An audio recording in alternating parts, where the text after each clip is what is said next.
Hi vintage Gothic romance fans. I thought I would do a part 2 of the video to continue from the part 1 because I've added a few more of these books to my collection. So let's see what we've added since the last video was made. I remember in the last video I had 2 of these books with a very similar cover artist, and I'm pleased to say I've got the 3rd book that I was looking for, which is The Haunting of Helen Wren. They make a beautiful set. I'd almost consider putting that in a frame if I wanted to destroy the books, but I'm not going to. This is a surprisingly scary book. Out of all these vintage Gothic books I've read, this is an actual outright ghost story, and it's really frightening. So if you see a copy of this, pick it up, because you're going to be surprised that it's actually very well written. I think Jan Alexander is a pseudonym of someone called Victor J. Bannis. And he's obviously quite talented at different genres, so he's done a romance with a cover that matches those 3. So we can put those to one side now. The next books I want to talk about are these Dorothy Eden ones published by Ace. When I did the first video, I only had 2. I think I had The Sleeping Bride and Bridge of Fear. Now I've added Death as a Red Rose. This is a great copy. This has been published with many covers, and it took me a while to get this one because that's the most gloomy and somber looking illustration to go with that book. Really nice cover on that. We've also got Bride by Candlelight, The Brooding Lake, Cat's Prey.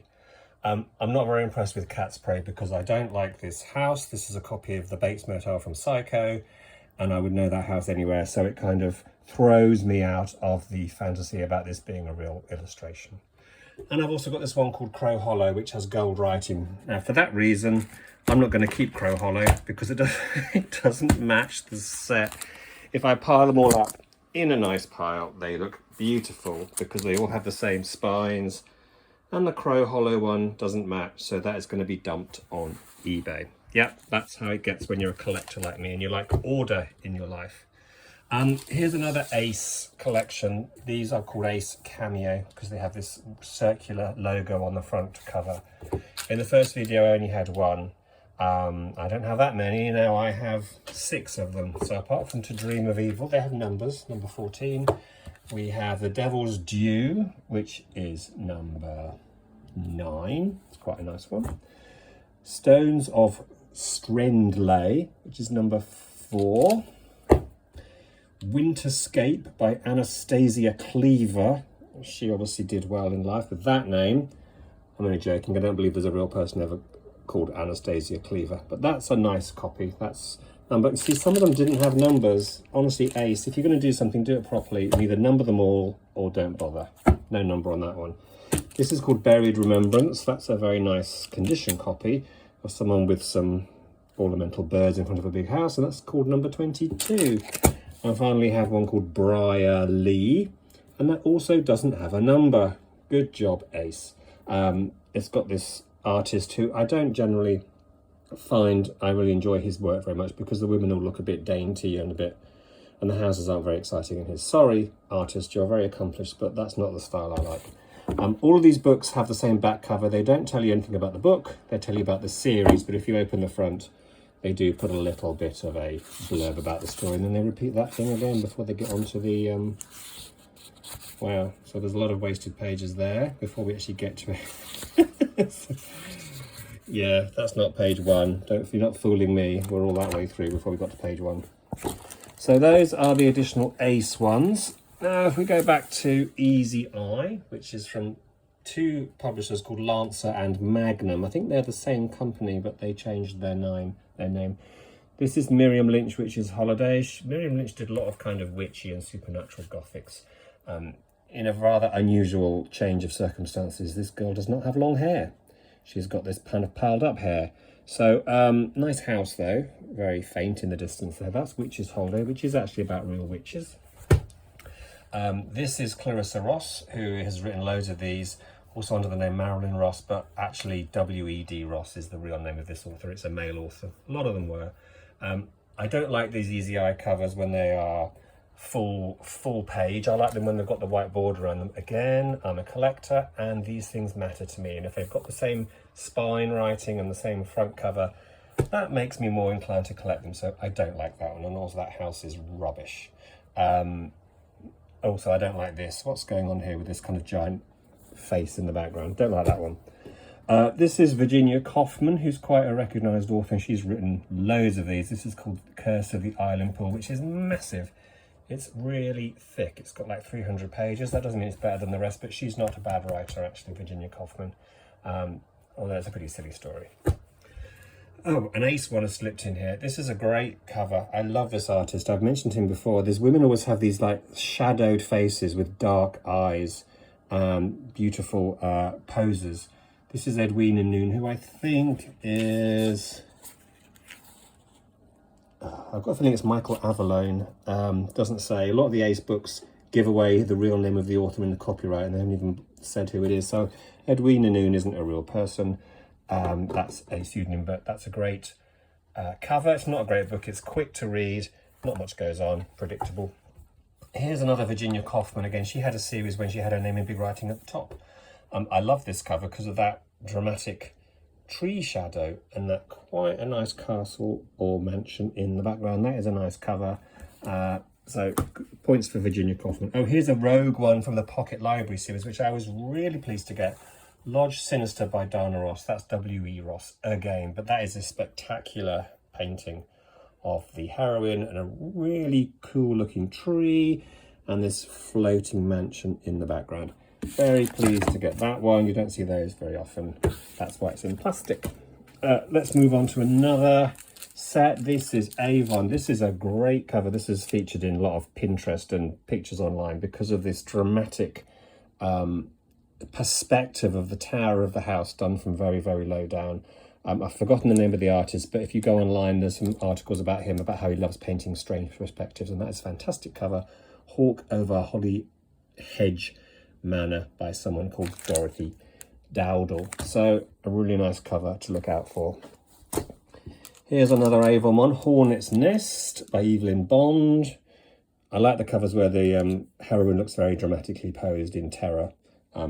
Not a great house there. I don't know what kind of design that is. But a good cover. Avon had a lot of good covers.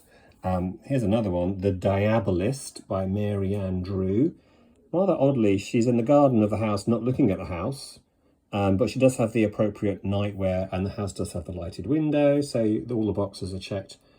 Some of these Avon ones that mention the devil or satanic worship or things like this are more collectible than others. I don't think this is one of them, but Avon have a series where they cover devil worship and satanic covens, so those are much more collectible. Here's another one by Victor J. Bannis. He wrote as Jan Alexander, but Lynn Benedict is also Victor J. Bannis, if I'm saying his name correctly. Moonfire on Avon. Again, it's hard to get these in good condition. Sometimes they're beaten up and rubbed and frayed at the edges, but that's a fairly good copy of Moonfire with a lovely little house on fire. That looks like a Transylvanian castle. Excellent. And then finally, I think my favourite publisher is Popular Library, because they did loads of these queen-size Gothics. Here's one of them. Well, just typically, this particular example does not say queen-size Gothic. This is called Tower in the Sea by Julia Thatcher. Completely blood-red sky with lighthouse, heroine screaming as she's attacked by a seagull, but it doesn't say queen-size Gothic, and the font on the edges doesn't match the rest, which upsets me greatly. Other than that, that is a queen-size Gothic by Popular Library, but they've all got the Popular Library logo and they all say Gothic, so why they didn't call that a queen size, I don't know. But there's some fantastic illustrations on these. This is called Cassia Great House. This illustration was used twice. It was flipped to mirror image, and it was used on a book called Eyrie of the Fox. I don't know which one came first. Probably Eyrie of the Fox, because I think it was cheaper. This is called Cassia Great House. I really like the illustration. It's got drama, it's got a ship tilting in the waves, and it's got a candle. Very exciting. Here's quite a rare one. The Haiti Circle by Marilyn Ross. They haven't called that queen size either, but that's a spectacular cover with a castle on a hill and a rather bored looking heroine. She doesn't look too upset there. That's also by Marilyn Ross. Again, that is W.E.D. Ross. And that is a very, very nice cover if you pick one of those up. Not a good book though, unfortunately. There's a few weird ones on the queen-size Gothic range. Let the Crags Comb Out Her Dainty Hair by Jacqueline Martin. is a Gothic which uses a line taken from a poem. It's a classic poem. The book tells you what poem that line is from, so that does actually exist in the world, that poet and that line. It's a very silly story about a girl born in Greece who comes to England.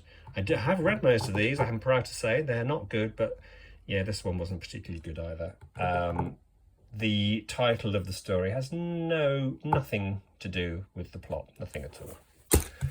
Here's another one with a weird title.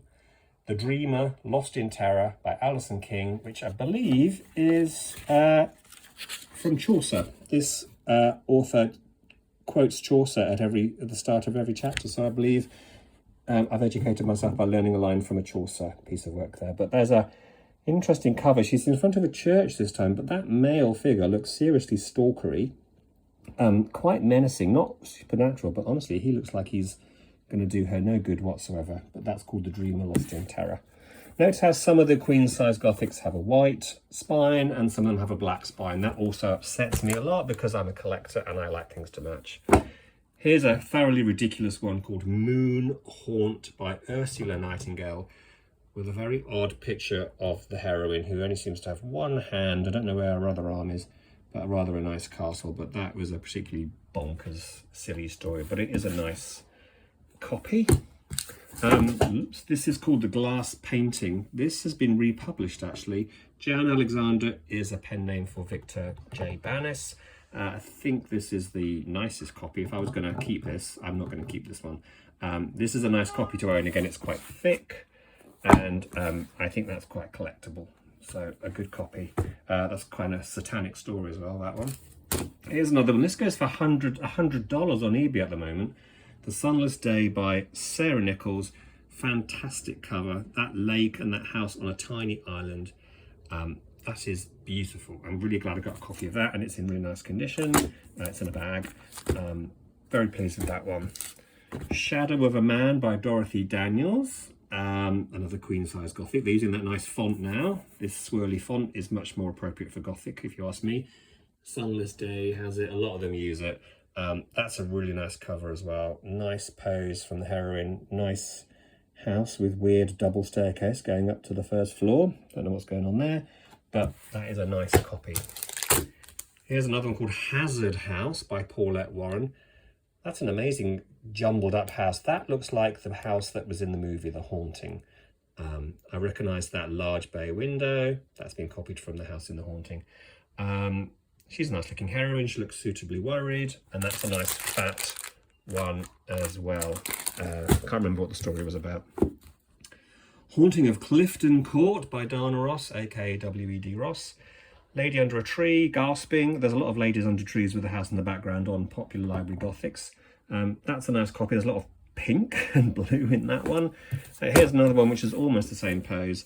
The Lazarus Curse, another queen-size Gothic. Noel Vreeland Carter.